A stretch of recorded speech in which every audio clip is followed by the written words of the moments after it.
നമസ്തേ. ഇപ്പോൾ നമ്മൾ ഇന്നിവിടെ പറയുന്ന വിഷയം കല ഒരു അഭിചാരക്രിയയാണ് എന്നതാണ് നമ്മുടെ വിഷയം. കല ഒരു അഭിചാരക്രിയയാണ് എന്ന് പറയുന്നത്. എന്താണ് ഈ കല? ഈ കല എങ്ങനെയാണ് പ്രവർത്തിക്കേണ്ടത്? അപ്പോൾ കല എന്ന് പറയുമ്പോൾ തന്നെ അതിൻ്റെ പല രീതികൾ അവിടെ ഉടലെടുക്കുന്നു, പല ഭാവങ്ങൾ ഇവിടെ ഉടലെടുക്കുന്നു, പല ഭാവനകൾ ഇവിടെ ഉടലെടുക്കുന്നു.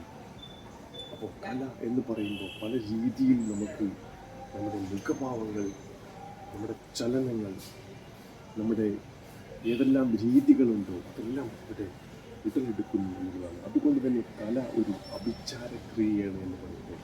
കലയിൽ പല തരത്തിലുള്ള വേഷങ്ങളുണ്ട്, പല ഭാവങ്ങളുണ്ട്, പല ഭാവനകളുണ്ട്, പലതരത്തിലുള്ള കരുതലുകളുണ്ട്, പലതരത്തിലുള്ള മുഖഭാവങ്ങളുണ്ട് എന്നുള്ളതാണ്. ഇത്തരം ഭാവങ്ങളെല്ലാം കലയിൽ ഉണ്ടാകണം.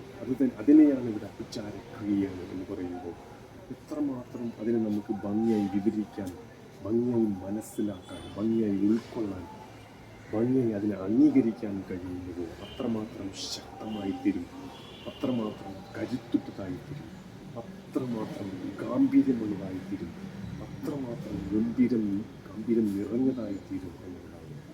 അതുകൊണ്ട് തന്നെയാണ് കല എന്ന് പറയുന്നത് അത് ഒരു വ്യത്യസ്തമായ, ഒരു മികവാർന്ന, ഒരു തിളക്കമായ ഒരു അഭിചാരക്രിയയാണ് എന്ന് പറയുന്നത്. അതിൽ അത്രയും ഭാവങ്ങളും അത്രയും കലാരൂപങ്ങളും ഉള്ളത് കൊണ്ട് തന്നെയാണ് കല ഒരു അഭിചാരക്രിയയാണെന്ന് വീണ്ടും എടുത്തു പറയേണ്ടി വരുന്നത്.